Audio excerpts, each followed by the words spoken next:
কিছু মাথাচাড়া দিয়ে উঠছে, ঠিক কিনা বলেন? আমরা যেন ইসলামের আদর্শকে বুকে ধারণ করি, ইসলামকে অনুকরণ করি, ইসলামকে অনুসরণ করি, সুন্দর একটা ইসলাম অনুযায়ী জীবন গঠন করতে পারি।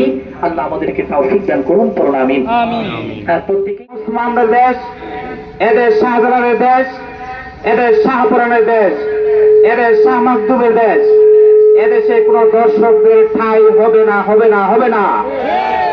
এদেশে যারা দর্শকদের যারা লুকিয়ে আছে তাদেরকে একটা একটা করে ধরে বঙ্গোপসাগরে নিক্ষেপ করতে হবে।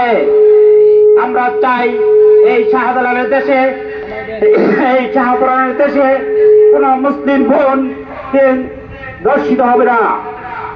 উমরের সময় যখন একজন মুসলমান বোন এক দেশ থেকে আরেক দেশে নির্বিধায় চলে যেতে পারত, সেভাবে আমাদের এই বাংলাদেশের মুসলিম ভাই বোনেরাও এক স্থান থেকে সেটা বন্ধ করার যে পদ্ধতি, সেই পদ্ধতি তো ইসলাম দিয়েছে, দেয় নাই? পর্দার যে প্রচলন, সেটা কি আমাদের মধ্যে আছে? পুরা দেশের মধ্যেই পর্দার কোনো ব্যবস্থাপনা নাই।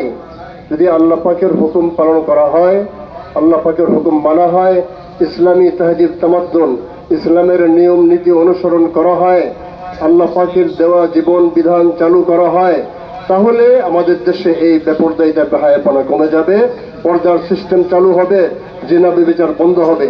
একমাত্র এই পথ ছাড়া আর দ্বিতীয় কোনো পথ আমাদের সামনে খোলা নাই। একমাত্র পর্দার যে অবস্থান, সেটা যদি সমাজে সঠিকভাবে চালু হয়ে যায়, তাহলে সমস্ত জিনা ব্যভিচার অপকর্ম সমস্ত ইনশাল্লাহ বন্ধ হয়ে যাবে। আমরা একটা জিনিস অবশ্য বলতে চাই যে আমাদের ধর্মের নাম হলো ইসলাম। আমি কিন্তু বলি যে আমাদের ধর্মের নাম হলো আল্লাহ পাকের দেওয়া জীবন বিধান।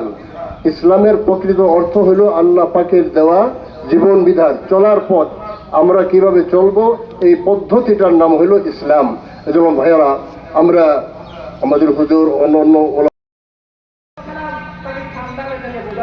যদি কেউ তোমার মেয়ের সাথে ঘৃণা করে তুমি অনুমতি দিবে? সে বলল কখনোই নয়। যদি কেউ তোমার মায়ের সাথে জেরা করতে চায় তুমি অনুমতি দিবে? সে বলল কখনো নয়। যদি কেউ তোমার বোনের সাথে জেরা করতে চায় তুমি অনুমতি দিবে? সে বলল কখনো নয়। নবী আলাইহিস সালাম বললেন, তুমি যেই মেয়ের সাথে জেরা করতে যাবা